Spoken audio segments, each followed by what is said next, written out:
Magandang umaga po sa ating lahat. Bago po tayo makapanimula ay ilan po muna mga announcements. So ang ating pong muli po ang ating pong mga schedule po sa tuwing panambahan. Nagsisimula po tayo tuwing 9:30 po hanggang 10:15 usually para sa Sunday School. At nagsisimula po ang ating morning worship service 10:30 to 12:15, although medyo delay po tayo ngayon. Then lunch fellowship, and then 1:45 onwards devotion and prayer time po. Kasama po natin ang ating mga kasama sa mga iglesia ng at mga paalala po muli na paki-silent po ang ating mga cellphones para hindi po siya makaagaw po ng ating atensyon. Gawin din po ang ating tithes and offerings para sa members. Nandyan lang po sa likuran ng ating offering box. Kung kayo po ay hindi po miyembro, kung kayo po ipinagpala ng Panginoon, ay you're more than welcome po to share your blessing.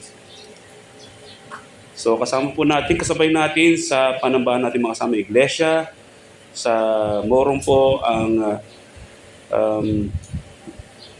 Sovereign Grace Reformed Christian Church, SGRCC, sa panguna po ni Pastor Erwin, at sa SGC po, Sovereign Grace Church, sa panguna po ni Pastor Rene Mara. At tulad po ng nasulat sa Habakuk 2:20, ngunit ang Panginoon ay nasa kanyang templong banal, tumahimik ang buong lupa sa harapan niya. Tayo po'y nagbigay ng kaunting tahimikan sa ating mga kinuupuan. Handa natin ng ating mga sarili.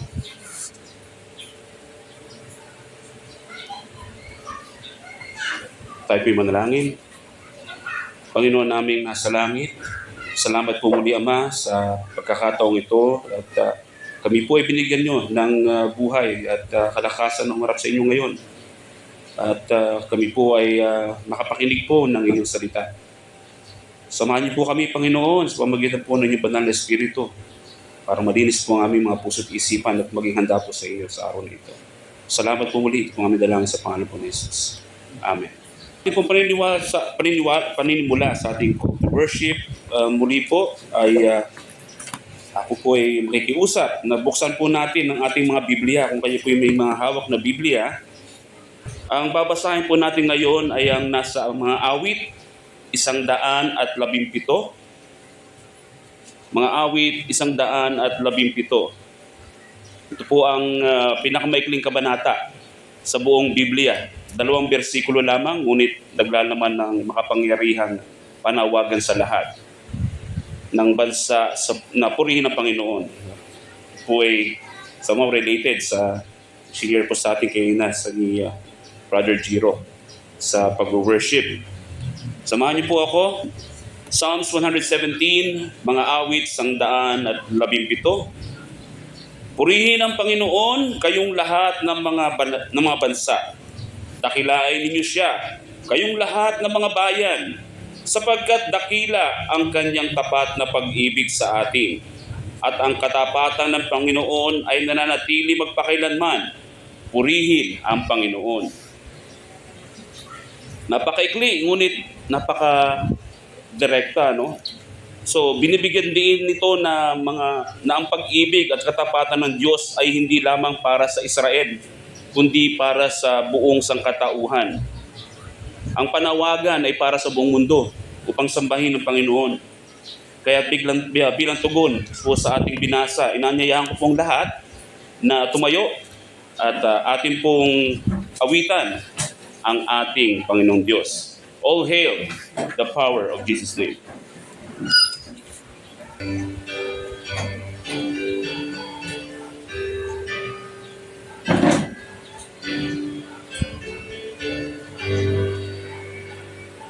All hail the power of Jesus' name. Let angels prostrate fall. Bring forth the royal diadem and crown him Lord of all. Bring forth the royal diadem and crown him Lord of all. Crown him, ye martyrs of your God, who from his south are called. Extol the stem of Jesse's rod, and crown him Lord of all. Extol the stem of Jesse's rod, and crown him Lord of all. Ye seed of Israel's chosen race, ye ransom of the fall. Hail him who saves you by his grace, and crown him Lord of all. Hail him who saves you by his grace, and crown him Lord of all. Sinners whose love can ne'er forget the wormwood and the gall. Go spread your trophies at his feet, and crown him Lord of all. Go spread your trophies at his feet, and crown him Lord of all. Let every kindred, every tribe on this terrestrial ball, to him all majesty ascribe, and crown him Lord of all. To him all majesty ascribe, and crown him Lord of all. Oh, that with yonder sacred throne we at his feet may fall. We'll join the everlasting song, and crown him Lord of all. We'll join the everlasting song, and crown him Lord of all. Amen. Typing mo po. Sa ating pong scripture reading ay nanyayahan ko pong lahat na buksan po muli ang ating mga Biblia sa mga gawa. Acts chapter 1 verses 12 to 26. Last Sunday po, ang binasa natin ay pinakita sa atin kung paano po namangha ang mga disciples nung makita nila ang pag-akyat ni Jesucristo sa langit. Ang ating pong babasahin ay ang continuation ng Acts chapter 1, 12 to 26. Kung nandiyan na po kayo. Pagkatapos ay bumalik sila sa Jerusalem, buhat sa tinatawag na bundok ng mga Olibo. Malapit sa Jerusalem na isang araw ng Sabat, lakarin. Nang sila'y makapasok sa lungsod, umakyat sila sa silid, sa itaas na doon ay nakatira sina Pedro, Juan, Santiago at Andres, Felipe at Tomas, Bartolome at Mateo, si Santiago na anak ni Alfeo, si Simon na makabayan, at si Judas na anak ni Santiago. Sama-samang itinalaga ng lahat ng mga ito ang kanilang sarili para sa panalangin, kasama ang mga babae at si Maria na ina ni Jesus at ang kanyang mga kapatid. At ng mga araw na ito, tumindig si Pedro sa gitna ng mga kapatid at nagsabi, "Mga kapatid, kailangang matupad ang kasulatan na ipinahayag noon noong una ng Espiritu Santo sa pamamagitan ni David tungkol kay Judas na siyang nanguna sa mga humuli kay Jesus, sapagkat siya'y ibinilang sa atin at siya'y tumanggap ng kanyang bahagi sa paglilingkod na ito. Bumili nga ang taong ito ng isang bukid mula sa kabayaran ng kanyang kasamaan, at nang bumagsak ng patiwarik ay pumutok ang kanyang tiyan at sumambulat ang lahat ng kanyang mga laman loob. At ito'y nahayag sa lahat ng mga naninirahan sa Jerusalem. Kaya tinawag ang bukid na iyon sa kanilang wika na Akeldama, na ang kahulugan ay ang bukid ng dugo. Verse 20, sapagkat nasusulat sa aklat ng mga awit, hayaang mawala ng tao ang kanyang tahanan, at huwag bayaang tumira doon ang sinuman, at hayaang kunin ng iba ang kanyang katungkulan. Kaya't isa sa mga taong nakasama namin sa buong panahon ng Panginoong Hesus ay kasama namin. Magmula sa pagbabautismo ni Juan hanggang sa araw na siya'y iakyat sa itaas mula sa atin, isa sa mga ito'y dapat maging saksi na kasama natin sa kanyang muling pagkabuhay. Kanilang iminungkahi ang dalawa, si Jose na tinatawag na Barsabas, na tinatawag ding Justo, at si Matias. Sila'y nanalangin at nagsabi, Panginoon, ikaw na nakakaalam ng puso ng lahat, ipakita mo kung sino sa dalawang ito ang iyong pinili, upang pumalit sa paglilingkod na ito at sa pagkaapostol na itinalikuran ni Judas, upang siya'y pumunta sa sarili niyang lugar. Verse 26, at sila'y nagpalabunutan para sa kanila, at ang nabunot ay si Matias, at siya'y ibinilang sa 11 apostol. Ang mga gawa o Acts chapter 1, 12-26 na binasa natin ay naglalarawan ng panahon ng paghihintay at paghahanda ng mga alagad matapos umakyat si Jesus sa langit. Matapos bumalik sa Jerusalem mula sa bundok ng Olibo, nagkaisa sila sa panalangin kasama ang ilang kababaihan at ang ina ni Jesus. Sa panahong ito, pinili si Matias bilang kapalit ni Judas upang mapunan ang 12 apostol. Ang bahaging ito ng Biblia ay nagpapakita ng kahalagahan ng panalangin, pagkakaisa at maayos na pamamahala sa iglesia habang naghihintay sa kapangyarihan ng Diyos. Muli po, para po sa ating binasa, tungkol sa ating binasa ay nangyayang pumuli ang lahat at tumayo. Tayo po muli aawit, My faith looks up to thee.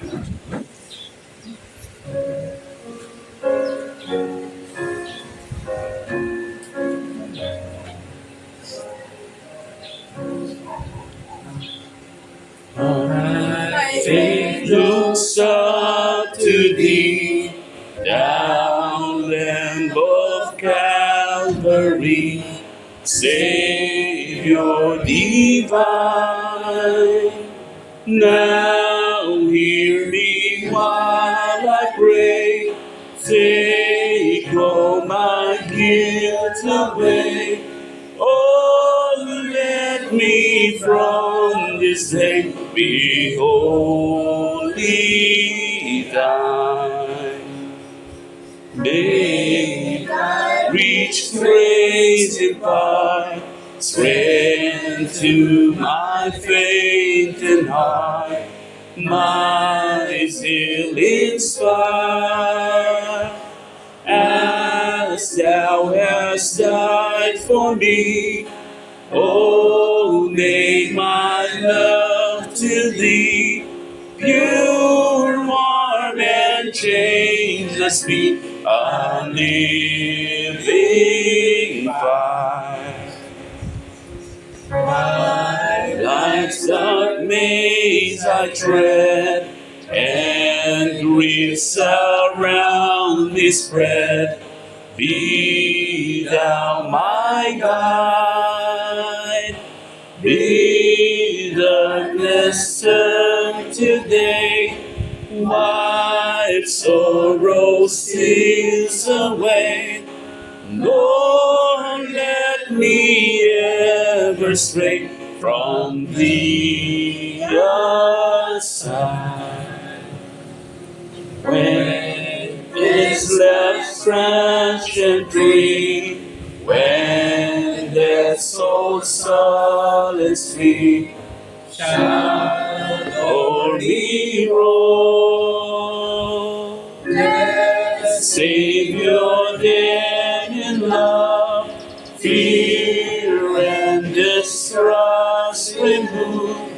Oh, bear me safe above a ransom soul.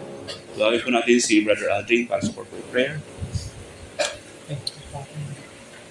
Let us pray, O wonderful God, our Lord and Savior. Once again, we thank you, we praise you for all the blessings that you have been giving upon us all throughout the week. You are our provider, you are our healer, you are our Savior, Lord, you are our refuge and our rock. You made us survive, Lord, all the trials that we have experienced sa aming mga buhay. May mga kanya-kanya kami mga struggles sa buhay, Panginoon. Mga pagsubok na aming kinakaharap sa bawat araw, sa bawat linggo. Kayo po, Panginoon, ang nag-preserve sa amin. Kami ay mapalakas, kami ay maingatan, Panginoon. You provided all our needs. You make us safe from any danger and preserve our health. Lahat ng mga bagay na ito, Panginoon, pinaranas mo sa aming mga buhay. And here we are, giving back the glory to you, to worship you, to praise you, Lord. At lahat ng ito, Panginoon, ay bunga ng pagpapala mo sa amin ng kaligtasan. That you made us your children, you save us from the punishment of hell. Nakakilala kami sa iyo, Panginoon, bilang aming Panginoon na tagapagligtas sa pamamagitan ng aming Panginoon sa Kristo na nagbuhos, nagbigay ng kanyang buhay doon sa krus ng Kalbaryo. Naging malinaw ito sa aming buhay, Panginoon. Nakakilala kami hindi dahil sa aming lakas, hindi dahil sa aming galing, hindi sa mga merito na aming ginawa sa mga nakalipas na aming buhay at maging sa kasalukuyan, kundi sa iyong habag at awa. Kaya, Panginoon, tanggapin po ninyo ang aming papuri. Katagpuin niyo po kami sa araw na ito.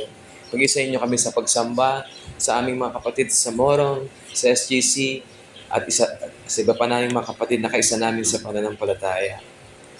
Harapin po namin, Panginoon, ang pagpapala, tanggapin ang pagpapala mula sa iyong mga salita. Maging mabisa ito na magbigay sa amin ng lakas upang harapin ang araw-araw na hamon ng buhay. Kaya sa maghapon na ito, Panginoon, ang pasalamat at papuri ay sa iyo sa aming patuloy na pag-awit. Maging buhay ang mga bawat titig nito sa aming puso. Maging expression ng aming pagsamba sa iyo, Panginoon. Kaya maging ang mga ngaral na yung tatayo sa amin, harapan, ay bigyan niyo po, Panginoon, ng karunungan, may pahayag ang iyong salita ng without fear and favor. At ito, Panginoon, ay magsilbing buhay na mga salita na sa amin, Panginoon, ay mangingibabaw at mag-govern sa aming buhay sa araw-araw. Salamat sa presensya ng bawat isa, kahit na marami sa amin ay maraming providential hindrances na hinaharap po ninyo. And here we are.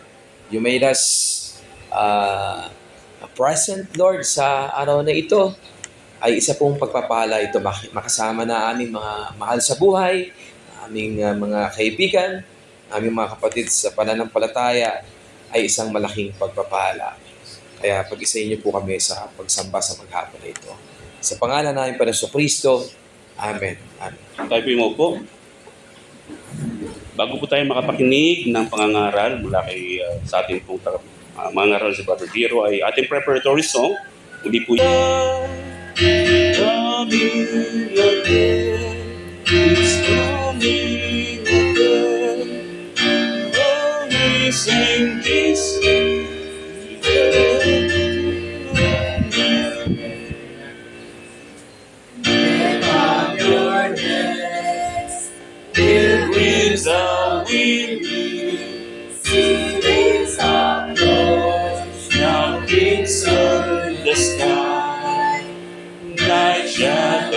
flee, and your beloved awaited with longing. At last draweth nigh, He's coming again, He's coming again. The very same Jesus, rejected of men, is coming again, is coming again. With power and great glory, is coming again. God was denied, sin walked against us, heavy the load of sorrow we bore. But now we see signs of His coming, our hearts glow within us, joy's cup runneth o'er. He's coming again, He's coming again. The very same Jesus, rejected of men, is coming again, is coming again. With power and great glory, He's coming again.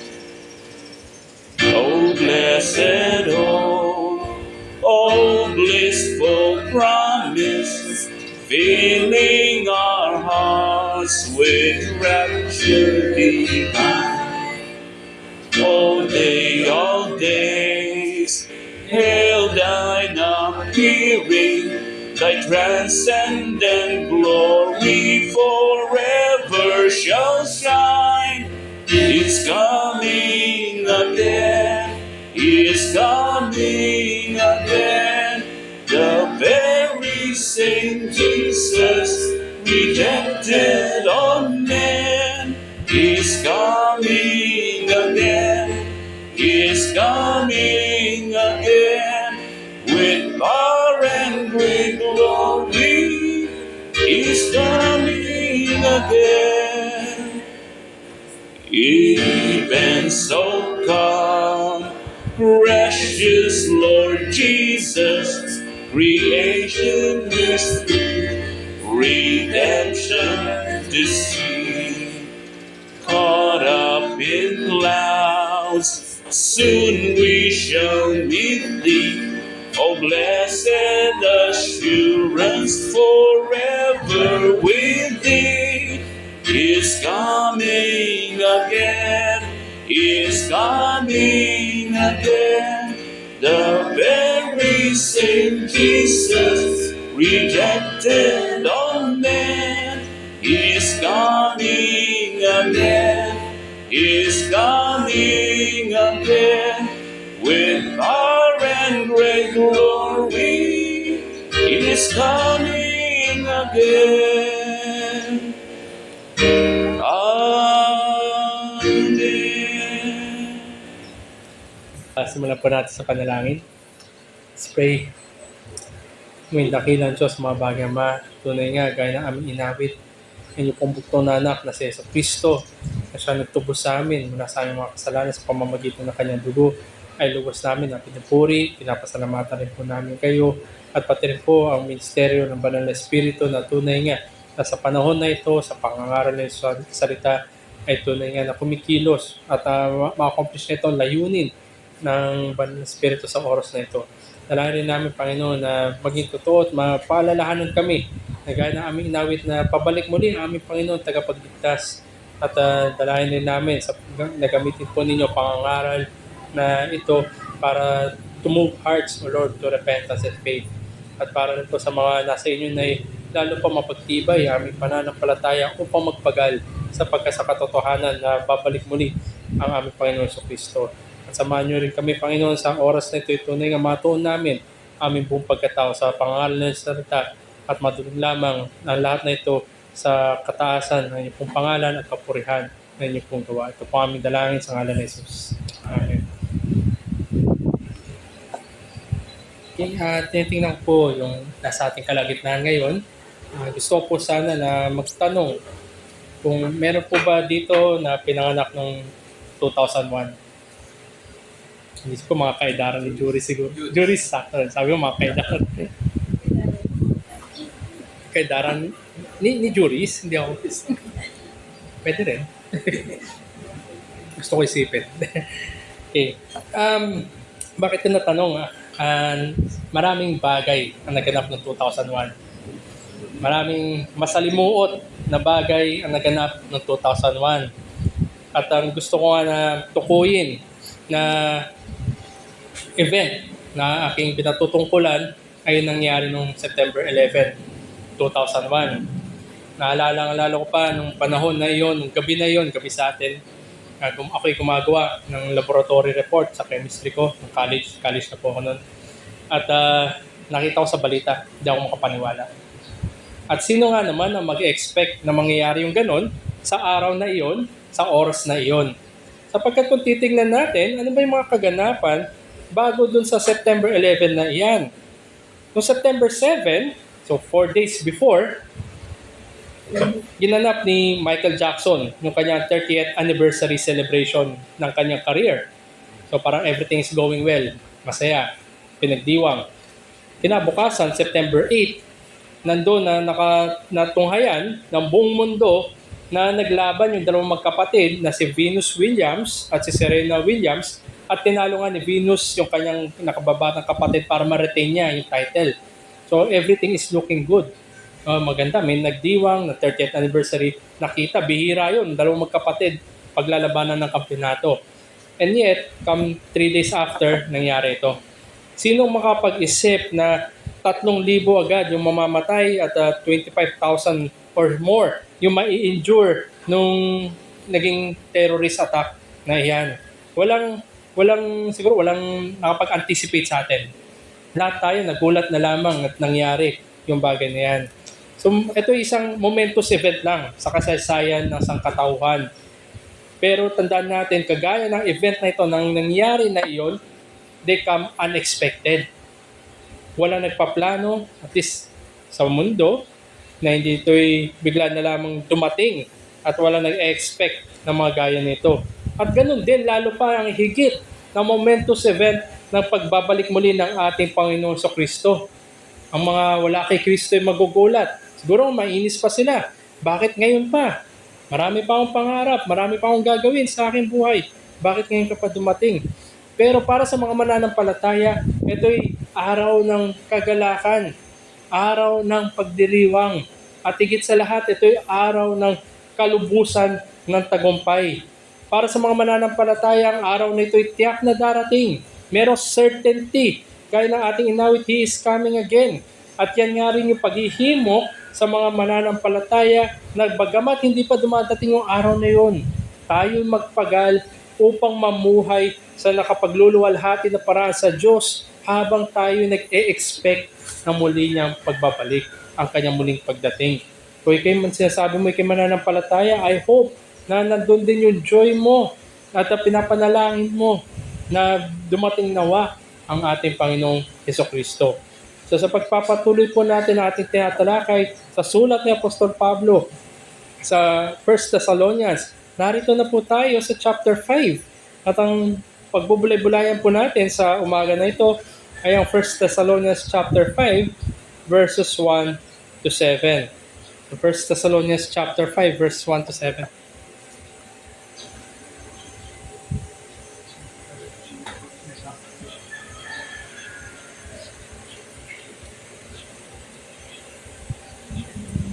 Mga kapatid, tungkol sa oras at mga panahon, hindi na kailangan merong isulat pa sa inyo, sapagkat kayo rin ang lubos na nakakalam na ang araw ng Panginoon ay darating, na gaya ng magnanakaw sa gabi.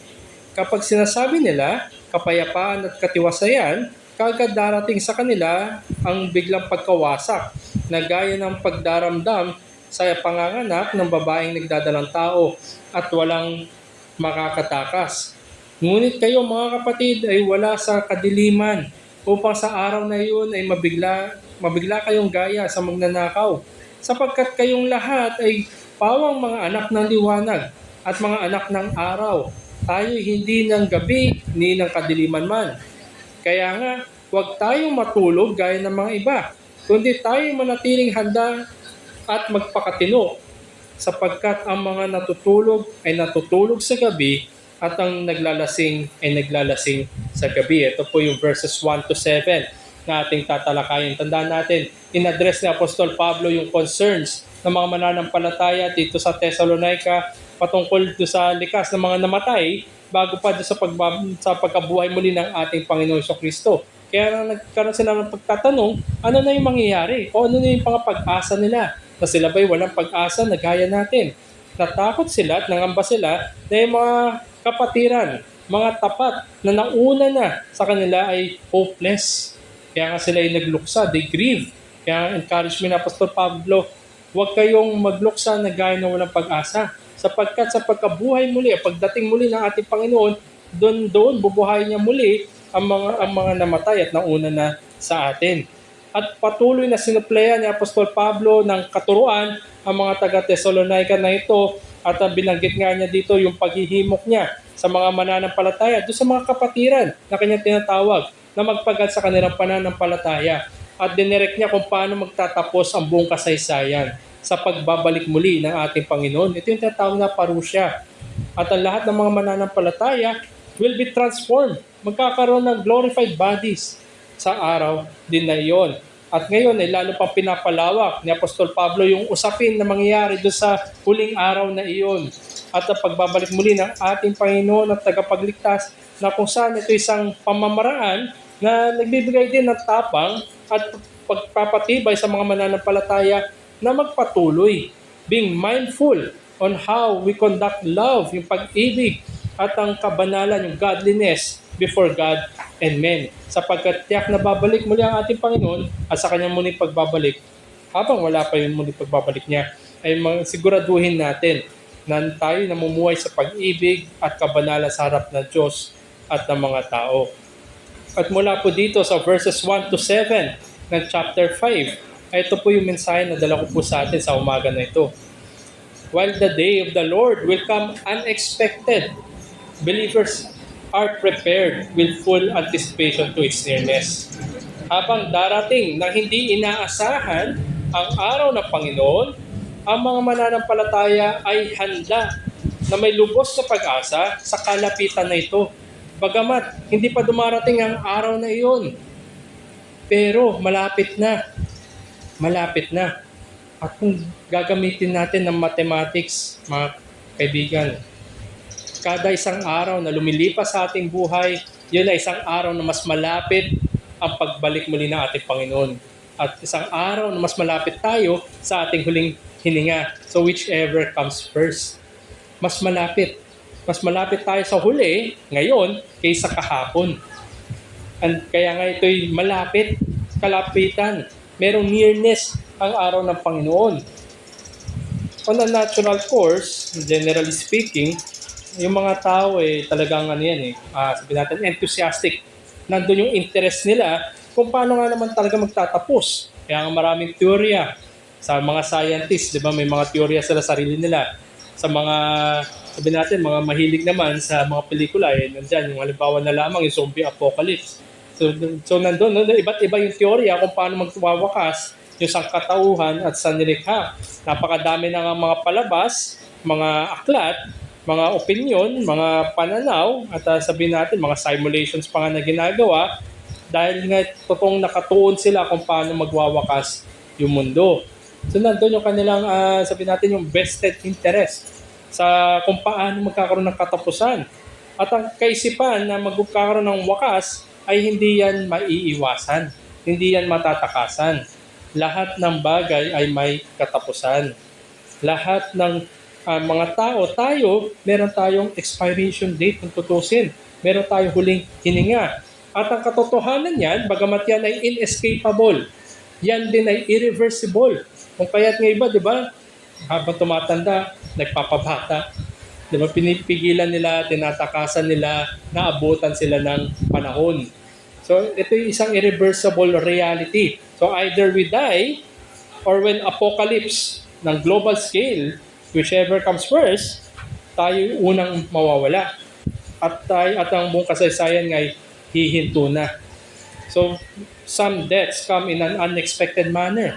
Marami din. Nabalitaan niyo po ba yung nakarang mga ilang araw lang, yung jeepney driver na nakapatay ng bata. Tapos kinuyog yung jeepney driver na ito. So, sino mag-expect na yung bata na yun ay mamamatay nung oras na yun, nung araw na yun? Unexpected yan. At ito yung realidad ng buhay. Kung kaya dapat, bilang mananampalataya, ang question na dapat natin sagutin ay handa ba tayo sa pagbabalik muli ng ating Panginoon. Bagamat unexpected yung mga pangyayari sa buhay, realidad ng buhay ang kamatayan. Pero handa ba tayo sa pagbabalik muli ng ating Panginoon sa kanyang dakilang araw? So mula dito, while the day of the Lord will come unexpected, believers are prepared with full anticipation to its nearness. So tingnan natin to. Una, darating na hindi inaasahan ang araw ng Panginoon. It will come unexpected. At ang pangalawa, ay makita natin yung paghahanda natin dahil ito ngayon nalalapit. So bagamat yan ay darating ng unexpected, in an unexpected manner, walang nagkalendaryo niyan. At least sa kaisipan ng tao, wala tayong makakalendaryo kung kailan babalik muli ang ating Panginoon. It is an unexpected event. Pero, para sa mga mananampalataya, nandun yung kalapitan ng araw na yan. So, simulan natin ito. Sabi nga ni Apostol Pablo, una sa verse 1, sabi niya, mga kapatid, tungkol sa oras at mga panahon.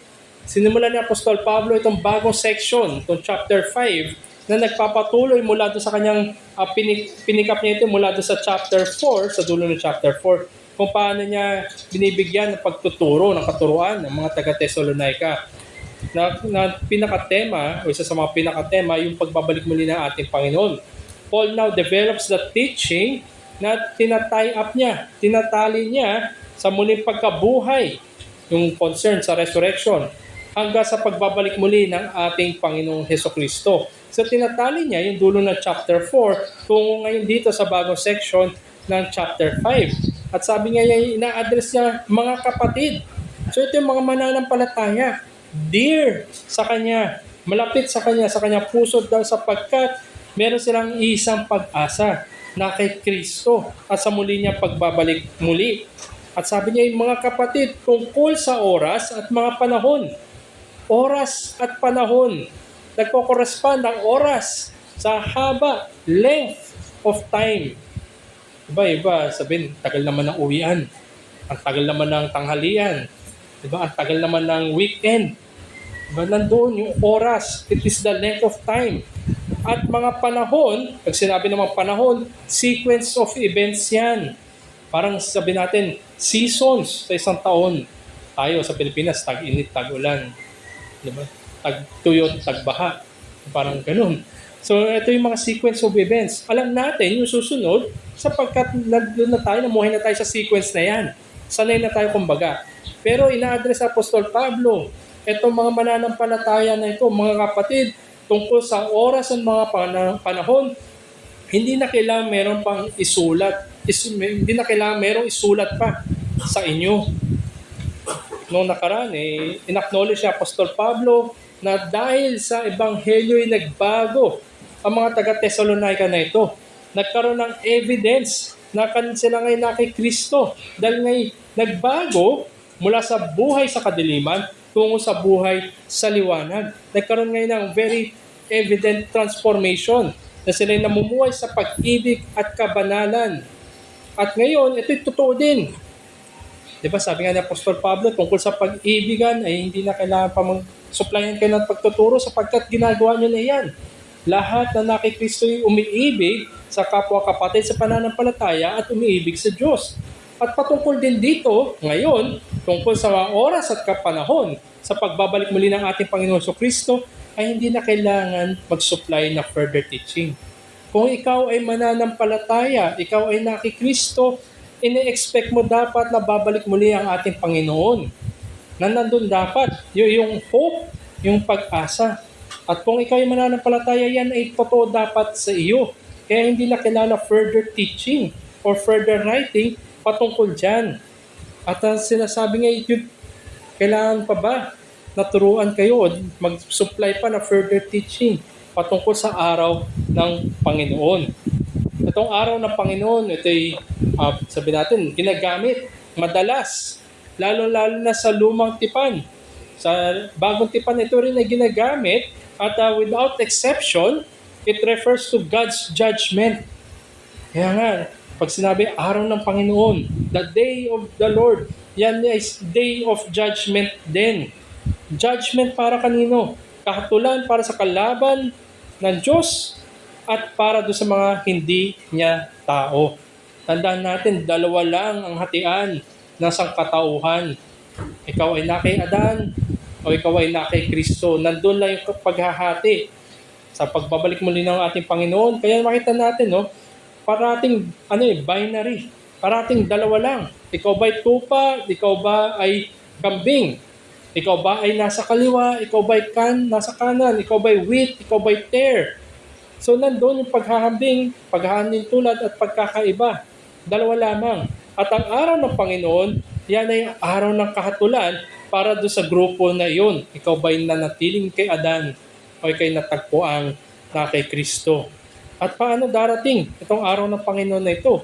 Sabi nga niya, sapagkat kayo rin, sa verse 2, sapagkat kayo rin ang lubos na nakakalam na ang araw ng Panginoon ay darating na gaya ng magnanakaw sa gabi. Like a thief in the night. Ito'y paglalarawan sa mga mananampalataya na ang kaganapan na yun ay unforeseen. Halimbawa, thief in the night. Wala pong, sabi natin, nagpaplano sa atin na mamayang gabi, wag naman, na papasukin ako ng magnanakaw. O di kaya, sa araw na ito, sa oras na ito, ay, sabi natin, kung mayroong magnanakaw, mag-a-advance letter o advance notice, sa araw na ito, sa oras na ito, papasukin ko yung bahay. Wala pong ganun. Lahat po ng akyat bahay, o lahat ng pagnanakaw, yan ay sabi natin, unforeseen para do sa biktima. Kaya darating yan, gaya na magnanakaw sa gabi. Ang mga magnanakaw ngayon ito, hindi sila nagpapahiyag kung kailan nila papasukin. At hindi rin sila humahanap ng permiso. Bawa, pwede ba pasukin ko yung bahay mo? Magnanakaw lang. Hindi ganun. Kundi itong mga magnanakaw na ito, sila pumapasok, nagnanakaw, walang permission at sa hindi inaasahang oras.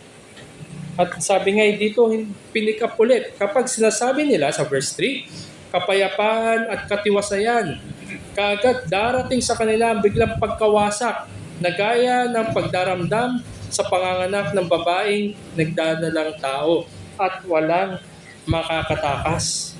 Habang yung mga tao, they're doing this and that.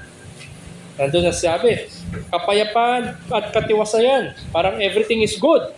It is good time to be alive. Parang ganyan. Pero sabi darating sa kanila, people are doing about their lives. Pero oblivious sila. Wala silang pananaw, wala silang expectation na darating ang puot ng Diyos. At biglaan, unexpectedly, they would be swept suddenly and entirely. Sapagkat pag dumating ang ating Panginoon na hindi sila prepared, hindi nga nila ine-expect, yan ay biglaan. Judgment agad.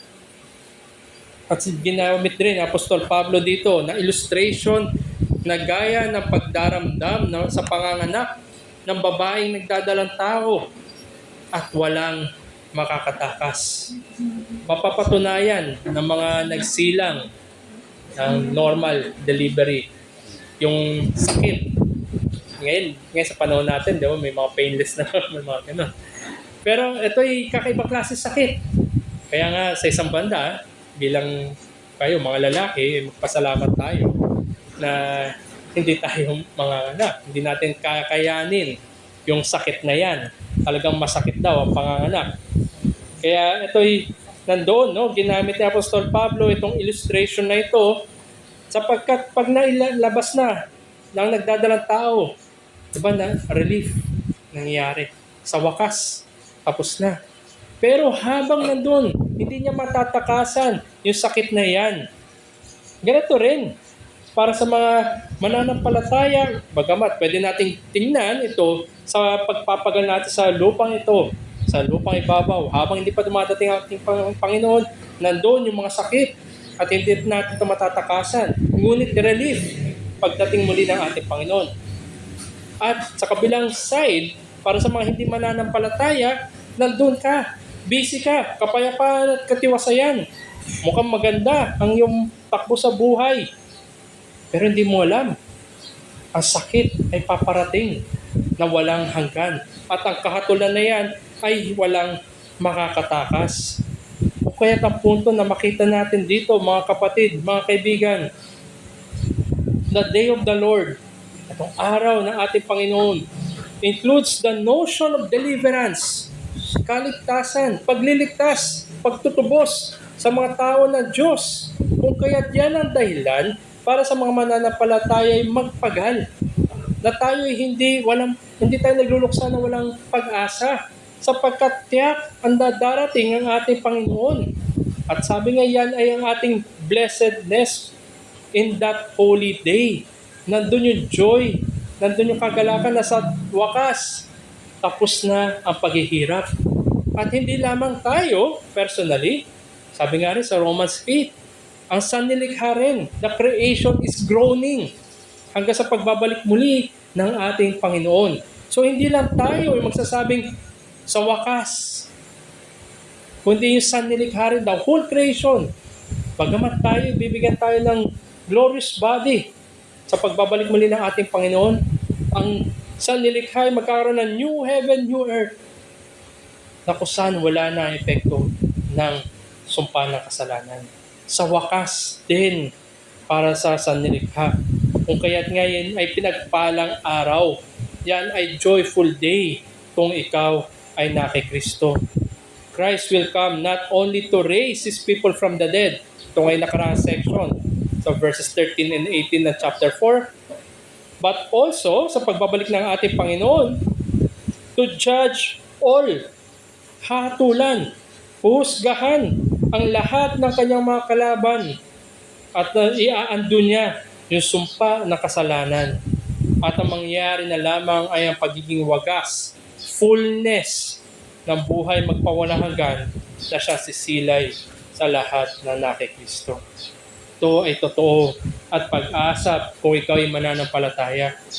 Meron doon, meron umagang paparating na anuman yung kadiliman ng mundo na ito, anuman yung gawi at hirap at mga kasalanan na nilalarawan na kadiliman, merong magpawalang hanggang liwanag na paparating. Pero kung ikaw ay namumuhay sa kadiliman, kung ikaw ay masayang lumalangoy sa kasalanan,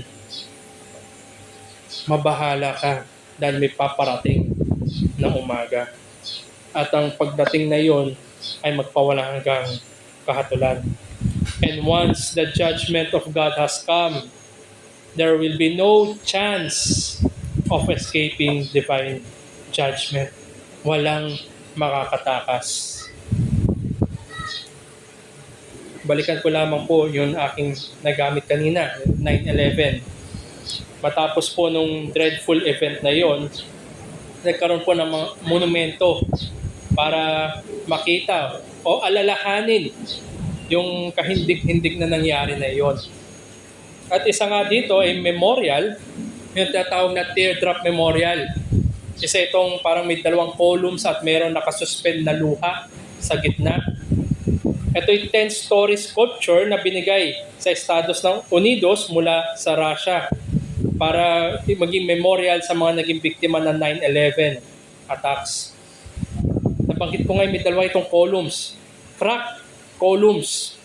2 tower na uka-uka. At meron nga pong ito'y luha, isang luha na malaki na nakasuspend sa gitna. Nasa ganun sinisimbolo nito the tears of the entire world on that day. Maraming lumuha, maraming nalungkot, maraming nag-grieve, maraming buhay ang nawala sa araw na yun. Tama lamang na lumuha ka. It should point us also and more so sa araw na yun. Kung ang luha ko ay kay mananampalataya, ang luha mo ay mawawala na at ang kagalakan na lang ay magpawalang hanggan. the tears will be wiped kung ikay mananampalataya.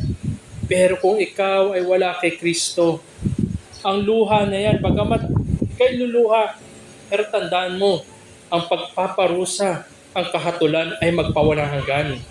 The day of the Lord will be full of giant tears, of sorrow to the condemned, and joy to the delivered.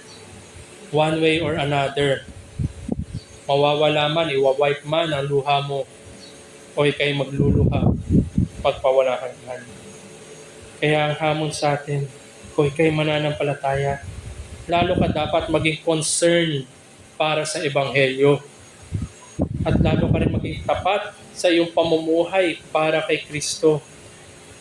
Higit pa kaysa sa anumang useless intention, o anuman calculation, o anuman proclamation kung kailan babalik muli ang ating Panginoon. Ang hirap sa atin, kung kailan malapit doon tayo naghahanda. Parang mga exam lang. Sa ano pa yan? Sa mga makalwa pa yan. Next week pa yan. Sa linggo na lang ako mag-aaral. O di kaya mga project sa eskwelahan. Kailan ba deadline yan? Susunod na buwan pa yan. Hintay ko na lang muna lumipas ang 3 linggo bago ko simulan. Ito ang mahirap sa mga atin. At mahirap din, lalo na sa mga nagsasabing mananampalataya, sinasabing Kristiyano, pero ginugol nila yung oras nila sa pagkakalendaryo kung kailan babalik muli ang ating Panginoon. Maliwanag, malinaw, sinabi, it will come unexpected, like a thief in the night. Kung kaya instead na doon matuon ang iyong kaisipan, dapat ikay mahimok sa kalooban ng Diyos na mamuhay na may kabanalan sa harapan ng tao at sa harapan ng Diyos. We should not live carelessly in disobedience nor disregard. We should not live without expectancy as unbelievers would. Nagbigay ng paghahambing si Apostol Pablo na ang mga taong nasa dilim at ang mga taong nasa liwanag. Sapagkat kayo, mga kapatid, mga mananampalataya, dapat hindi kayo nalalarawan kung paano mamuhay ang mga wala sa liwanag. Faithful believers are well-informed and well-prepared through sanctification. Dapat narito pa lamang ang pagpapabanal, ang kabanalan, holiness, godliness ay naihahanda na tayo tungo sa magpawalang hanggan.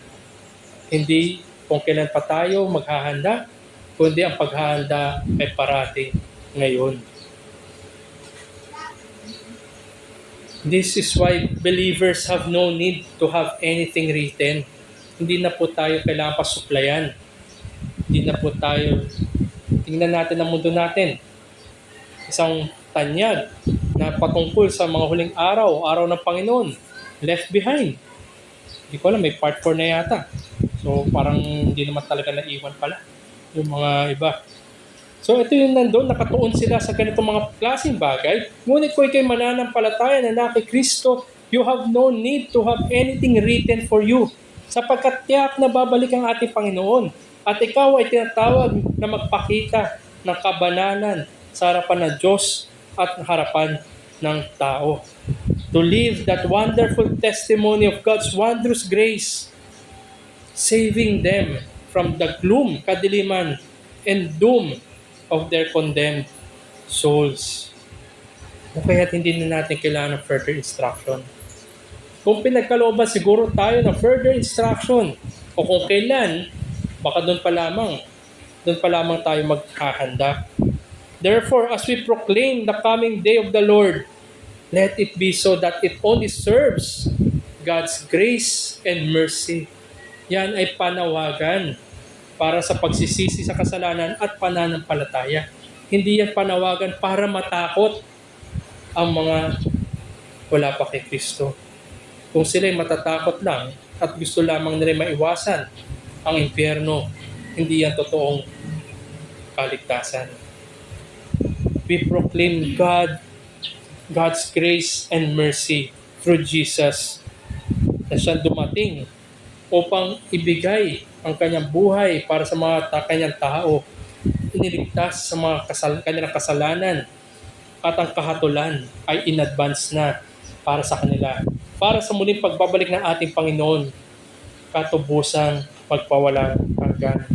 Yan nga ang bumubuo, yan ang nagko-complete ng blessed hope ng isang mananampalataya. At yan din ang bubuo ng magpawalang hanggang kahatulan para sa mga makasalanan. So bagamat ang araw ng Panginoon ay darating sa hindi inaasahang panahon, hindi pa inaasahang pamamaraan, gaya na isang magnanakaw sa gabi, ngunit kung ikay mananampalataya, ikay hinanda na may lubos na pag-asa sapagkat ito'y malapit. Good news yan kung ikaw ay naki Kristo sapagkat nalalapit ang pagbabalik muli ng ating Panginoon. At yan ay bad news para sa mga makasalanan sapagkat nalalapit na ang kahatulan. Sabi nga ni Apostol Pablo dito sa ating teksto, sa verse 4, ngunit kayo mga kapatid ay wala sa kadiliman upang sa araw na iyon ay mabigla kayong gaya sa magnanakaw. Kayo, ang mga mananampalataya ay wala sa kadiliman. Paano ba yung gawin ng mga nasa kadiliman? Ito yung verse 3 na nandun sinasabi nila ay kapayapaan, katiwasayan at magugulat na lamang sila. Pero ikaw, kung ikay naki Kristo, ikaw ay kapatid ni Apostol Pablo at kapatid ng mga taga-Thessalonica. Tayo ay wala sa kadiliman upang sa araw na yon ay hindi tayo dapat mabigla. In-emphasize ni Apostol Pablo dito muli yung kanya sinusulatan. Mga kapatid, in-address niya sila bilang kapatid at in-highlight niya dito ang kanilang union, ugnayan kay Kristo sa pamamagitan ng kapangyarihan ng Ebanghelyo. At binabalik ni Apostol Pablo yung kanyang analogy na tungkol sa magnanakaw. At dinagdagan pa niya ng element of surprise. Sa araw na yon ay mabigla kayong gaya sa magnanakaw. At pinakita niya dito na kayo yung mga anak na liwanag. Pinakita rin niya na ang relasyon ng mga taga-Thessalonica na kanyang mga kapatid sa pananampalataya na kay Kristo sila yung mga nasa liwanag. At hindi sila magtataka, hindi sila magugulat at ine-expect nila ang pagbabalik muli ng ating Panginoon hindi kagaya ng mga nasa dilim. Kung kaya't ang paghihimok ni Apostol Pablo dito sa verses 5 hanggang 7, sapagkat kayong lahat ay pawang mga anak ng liwanag at mga anak ng araw. Tayo hindi ng gabi ni ng kadiliman man. Kaya nga huwag tayong matulog gaya ng mga iba, kundi tayo manatiling handa at magpakatino sapagkat ang mga natutulog ay natutulog sa gabi at ang naglalasing ay naglalasing sa gabi. Ito ay exhortation para sa mga mananampalataya na bagamat naroon paparating nearness ng araw ng Panginoon, tayo magpagal, hindi gaya ng gawin ng kasalanan. Kung kaya't believers, kung ikay mananampalataya, ikay sinasabi mo na kay Kristo, we should not be unprepared. Sa pagbabalik muli ng ating Panginoon, dapat nga hindi tayo unprepared. Lahat ay binigay ng ating Panginoon para maghanda. At sa pamamagitan ng kaligtasan na gawa ng Trinidad na Diyos, sa pananahan ng Banal na Espiritu, sa ministeryo ng Banal na Espiritu, tayo ay nagpapabanal. We should not be unprepared for the day of the Lord since we now belong to the light. We have the blessings of salvation and it should distinguish our character and our lives. Doon din masusukat, makikita sa iyo kapatid. Sinasabi mo ikay naki Kristo, ang buhay mo ba'y sumasalamin ng anak ng araw, anak ng liwanag, o nandun ka pa rin sa buhay ng kadiliman? Isa nga po muli na memorial patungkol doon sa 9/11. At tapos kumuho yung dalawang tore na yon ay nagpaliwanag o nagpailaw ang syudad na yon, yung dalawang ilaw na yon bilang simbolo nung kung saan dati nakatayo yung dalawang tore. Ito yung tinatawag na tribute in light. Ito yung isang art installation created in remembrance of the attacks. Ito yung meron yung vertical searchlight, 88 nga daw to be exact. At inarrange ito sa dalawang columns para i-represent yung Twin Towers na yun na ngayon wala na. So nandun ito yung memorial, ito yung pagpapaalala kung ano yung dating meron na nandyan. At kung ikay mananampalataya, yan rin ay pagpapaalala sa iyo na ikay nasa liwanag na ni Kristo, na ikay nabubuhay ayon sa liwanag, na ikaw ay anak ng araw at hindi ka na nandoon sa kadiliman. We have gained the knowledge of truth. We have been warned by the ways of God. We have received spiritual life and we are guided by His Word. At ang tawag sa atin at ang utos sa atin ay magsilbing liwanag sa sanlibutan. Kung kaya nga, lalo pa ang araw ng Panginoon ay darating yan dapat na hindi unexpected sa iyo. Hindi ka dapat magugulat kung ikaw ay anak ng araw at darating ang tanging liwanag na magpawalang hanggan. Hindi ka na dapat nagugulat. Ikaw ay dapat handa. Sa hinanda na tayo, we have been prepared and looking forward to that bright, shining day. Kung nakikita mo sa paligid mo ay liwanag, hindi mo makikita ang kadiliman. Pero kung sa paligid mo ay nakikita mo ay kadiliman, makikita mo ang liwanag. Bakit ko binanggit ito? Makita mo nawa kapatid na tayo, bagamat tayo liwanag, nabubuhay pa rin tayo sa madilim na panahon. Mawawala lamang ang kadiliman pagbabalik muli ng ating Panginoon. And the way to be prepared for the day of the Lord is not in knowing the time and date, but to prepare ourselves in advance. It is evidenced by the proclamation of the gospel, amplified by the fruit of sanctified lives. Di ba ito yung pinakamagandang patotoo? Hindi lamang yung alam natin, kundi ito yung nakikita sa buhay natin. Nararanasan ng kapatiran, nakikita ng sanlibutan na tayo ay tunay na na kay Kristo. At ang mga hindi mananampalataya, kinontrast sila mula sa mga liwanag. Ang paglalarawan sa kanila ay sila ay nasa kadiliman. Sila ay mga lasing. And oftentimes, ready themselves in special ways na lalo pa na nakikita sa kanila na sila ay namumuhay ayon sa mundo. Kaya maging babala rin yan sa lahat ng sasabi sila ay mananampalataya. Darating ang panahon at providensya ng Diyos na ihahayag sa harapan ng iba na ang pamumuhay mo ay ayon pa rin sa kadiliman. Many might get themselves ready for the day of the Lord sa pamamagitan ng ibang mga kaparaanan. Maaaring isipin rin nila sila ay well prepared. Ngunit pagdating ng araw na iyan, ano na lamang yung maririnig sa ating Panginoon? I never knew you. Depart from me, you workers of lawlessness. Kaya kapatid, siguraduhin mo na ikaw ay nasa liwanag. Siguraduhin mo na ikaw ay anak ng araw at ang mga gawin mo ay nagpapakita ng liwanag at hindi kadiliman. At kung ikaw ay wala pa kay Kristo, yan din ay babala sa iyo na darating ang araw na yan, hindi mo inaasahan at pagdating na yon ay wala nang paghahanda. At kung maaari din, isipin mo, ikay maghahanda sa anumang kaparaanan na sa tingin mo, pagdating na ating Panginoon, ikaw ay handa na, yan ay hindi ang paraan ng kaligtasan. Kaya bilang pagtatapos, handa nga ba tayo sa pagbabalik muli ng ating Panginoon? Ina-anticipate ba natin na mas malapit ang araw na ito kaysa kahapon? Or do we share the same sentiment of the world na wag dumating ang ating Panginoon? Naway matagpuan tayo na we are very well informed, very well prepared sa pagbabalik muli ng ating Panginoon. Sabi nga ni Anthony Hoekema, the believer should live in constant, joyful expectation of Christ's return. Though he does not know the exact time of it, he should always be ready for it. Ang iba siguro sa atin ay meron, sabi natin, emergency kit sa panahon ng delubyo na meron tayong madadala na nandun siguro yung mga dokumento at ilang mga pagkain. Lalo pa sa pagbabalik muli ng ating Panginoon. Na ang delubyo na ito ay cosmic scale. Hindi lamang sa iyong tahanan, hindi lamang sa inyong lugar, kundi ito sa isang nilikha. Our Lord and Savior declared it as He said. Sabi ng ating Panginoon, surely I am coming again. Ano pa bang katiyakan na hinihingi natin na babalik muli ang ating Panginoon?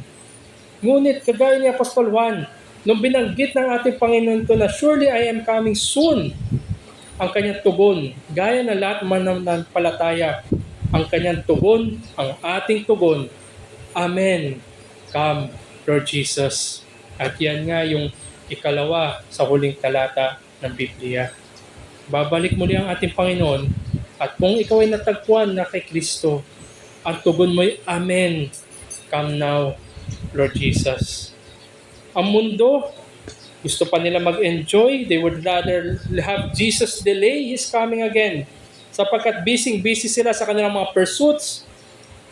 Minamahal pa nila, niyayakap pa yung mga kasalanan, pinapakain pa yung mga kasalanan. At sa panahon at araw na bumalik ang ating Panginoon, anong kanilang tugon? Tabunan na lamang kami ng mga bundok. Huwag lamang masilayan ang ating Panginoon sa Kristo. They would rather have the mountains cover them away from the Lord. Kaya maging babala ito sa lahat. Mananampalataya at hindi mananampalataya. Judgment is coming. Paparating ang kahatulan. At habang yan ay hindi pa dumarating, flee from the destruction to come. At yan nga yung parating panawagan ni Propeta Ezekiel. Nandyan na ang kahatulan. At nandito ang kaligtasan. Bakit pinipilit mo pa rin dumating sa iyo ang kahatulan? Nawa kaibigan, kahabagan mo rin ang iyong sarili. Makita mo ang kahatulan kung wala kay Kristo. Naway hindi ka matagpuan na kasama ang mga makasalanan na tabunan na lamang ng bundok, kundi ikaw ngayon ay tinatawagan na tumakbo patungo sa tagapagligtas sa pagsisisi ng kasalanan at pananampalataya sa Kanya lamang habang mayroon pang panahon. Yet while there is still time, pagkamat yan ay darating in an unexpected manner, yan din ay darating na nalalapit.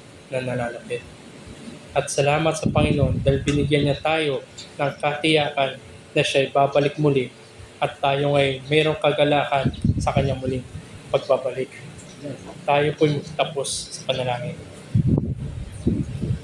Muli, aming Diyos na dakila, kami ay lubos na nagpapasalamat sa inyo dahil kayo'y tapat sa inyo pong salita. Na kayo nga ay pumarito upang iligtas sa inyo pong mga tao, bayaran ang kanilang mga kasalanan at bigyan sila ng pagpapala na tutuloy magpawalang hanggan. Salamat din dahil kayo po'y nabuhay muli at kayo nga po ay darating muli para sa lubusang katubusan at kagalakan ng mga nasa inyo. Dalangin namin, O Lord, na kahabagan nyo rin ang mga wala pa po sa inyo. Dalangin namin na sila rin ay inyo pong iligtas mula sa kahatulan, mula sa pagkawasak, at sila rin po ay dalhin po ninyo sa inyo pong liwanag. Dalangin namin na magamit kami mightily, O Lord. Kami nga po inyo pong kasangkapanin para sa patutuo ng Ebanghelyo. At naway mamuhay kami bilang mga liwanag at asin na nagpapatuto muli na kayo ay darating muli.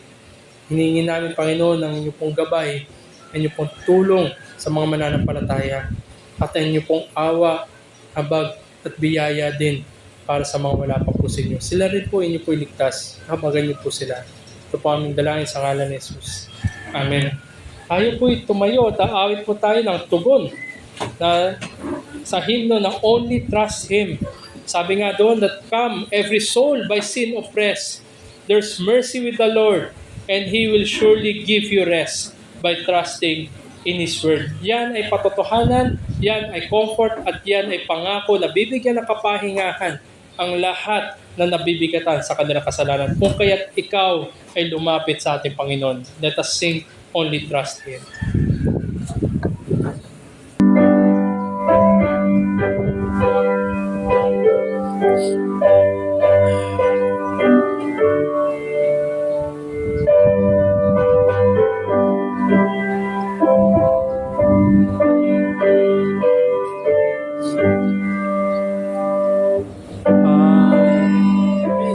By sin oppressed, there's mercy with the Lord, and He will surely give you rest by trusting in His Word.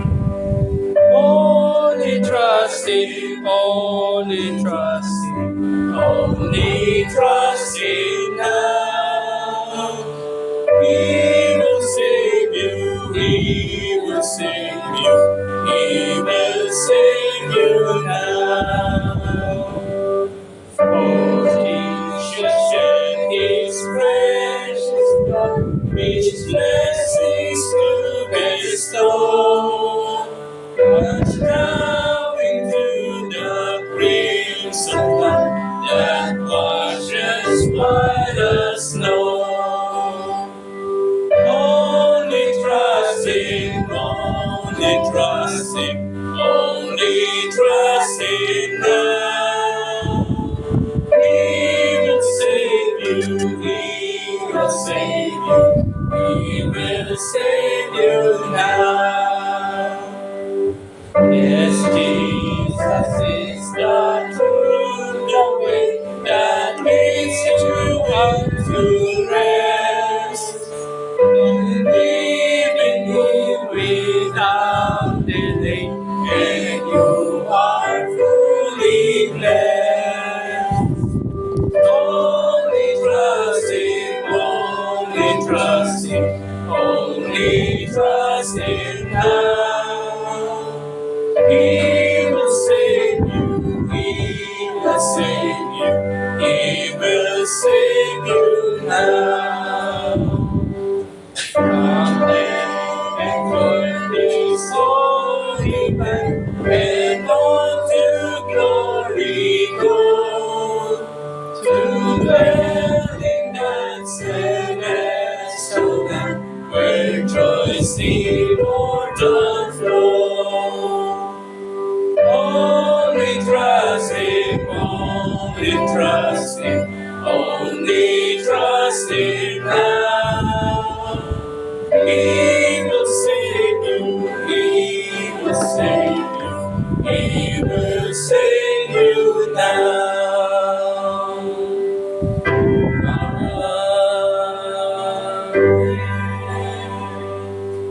Let us pray. Lord, truly, your second coming will be like the thief in the night. And so that comes in that way also, Lord. And your word is clear. We should not be sleeping. We should watch and we should be sober. Malinaw po, Panginoon, na anumang oras ay pwede pong humarap kami sa iyo. Pwede kayong humarap bilang aming tagapagkusga kung hindi kami tunay nakakakilala sa iyo. O bilang tagapagtanggol, bilang advocate kung kami tunay mananampalataya. At sa aming kalagitnaan, kung hindi malinaw ang pagkakilala mo kay Kristo, ay nakakatakot na humarap ka sa paghahatol bilang isang makasalanan. At ito ay isang reckoning point na dapat natin na maintindihan nang hindi nakakakilala sa iyo bilang Panginoon tagapagligtas. Totoo po, Panginoon, na darating ang panahon na there will be the day of reckoning. At yun ay dapat naming paghandaan. It may come anytime soon, Lord. At either whichever comes first, kami ay manap sa iyo dahil ginawi mo ang buhay na ito na maikli lamang o ang iyong pagbabalik. Regardless, Panginoon, ng aming kalagayan ay dapat matiyak namin na kami ay tunay na may relasyon sa iyo. Tunay na kumikilala sa iyo, Panginoon. Na hindi bilang isang tagahatol, kundi tagapagtanggol, kundi aming advocate. Salamat po sa mga salitang ito na that will surely enlighten our lives, our mind, and our heart. At makilala namin ang tunay naming kalagayan sa iyo, Panginoon. Sa pagharap namin sa araw-araw, this would be a lesson for us na anumang oras, Panginoon, ay maaari pong mawala ang buhay na ito. Kami haharap sa iyo. At ito yung marami ng mga pangyayari sa aming buhay, Panginoon, na nawalan kami ng mahal sa buhay, nawala ang aming kaibigan, nawala ang aming kakilala, ay ito naman ay aming realization sa aming buhay na pagandaan ang araw ng aming pagharap sa iyo. Salamat po sa iyong mga salita. Sa pangalan ng aming Panginoong Kristo, ito po ang aming dalangin. Amen.